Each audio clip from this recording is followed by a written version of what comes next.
Abdomen sign and symptoms, abdominal distension. Abdominal distension. Abdominal distension is both a symptom and a sign that it is a subjective feelings of bloating but also an objective distended feeling of the abdomen. Like a drum on palpation, the distended abdomen looks swollen, and on palpation, it is hard but relatively elastic, like an inflated balloon. In severe cases, the whole abdomen can be distended, like a ball or frog's belly. By far, the most common cause of abdominal distension is chi stagnation, usually related to the liver, spleen, or the intestines. Liver chi stagnation is the most common cause of abdominal distension, which may involve both the epigastrium and the lower abdomen. Stagnation of chi in the intestine will also cause abdominal distension. And in this case, there will be other symptoms such as loose stool or constipation. Spleen chi deficiency may cause slight abdominal distension. In severe cases, when the whole abdomen may look like a ball or frog's bellies, this may be due to damp phlegm in the lower burner or edema of the abdomen. Treatment note, RAN 6, stomach 25, stomach 37, stomach 39, and liver 3. A feeling of abdominal distension, usually called bloating in English, may indicate the following patterns: chi stagnation, severe distension, spleen chi deficiency, mild distension, damp phlegm. Beside the subjective feelings of bloating distension is characterized by an objective distended drum-like feelings in palpation.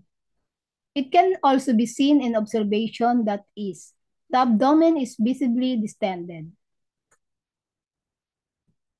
Distension in the Chinese called zhang is a word frequently used by Chinese patients. Western patients will seldom use this word, and in English-speaking countries, they might say bloating or bursting. To express the symptoms, distension is a subjective feelings of the patient, but also an objective sign. That is, the abdomen feels distended and hard, like a drum on palpation, and it may also be observed to be distended. Distension is the classic symptom of chi stagnation. Indeed, if there is a feeling of distension, there is chi stagnation. However, a feeling of distension may also be associated with damp phlegm and, in a few cases, with deficiency of chi. Liver chi stagnation. Abdominal distension that comes and goes according to emotional moods. Hypochondrial or epigastric distension. Irritability, moodiness, and wiry pulse. So acupuncture, gallbladder 34, and liver 3. Spleen chi deficiency. Slight abdominal distension after eating. Poor appetite, tiredness, pale complexion, loose stool, pale tongue, empty pulse. So acupuncture, RAN 12, stomach 36, spleen 6, and bladder 20. Damp phlegm obstructing the spleen. Abdominal distension, a pronounced feeling of distension and oppression of the chest and epigastrium. Sputum in the throat, feeling of heaviness, swollen tongue with sticky coating, slippery pulse. Liver yang deficiency, slight abdominal and hypochondrial distension, dizziness, blurred vision, floaters, dry eyes, dry hair, dry nails, insomnia, tongue without coating, and floating empty pulse. So clinical note, abdominal distension is one of the most common symptoms of all.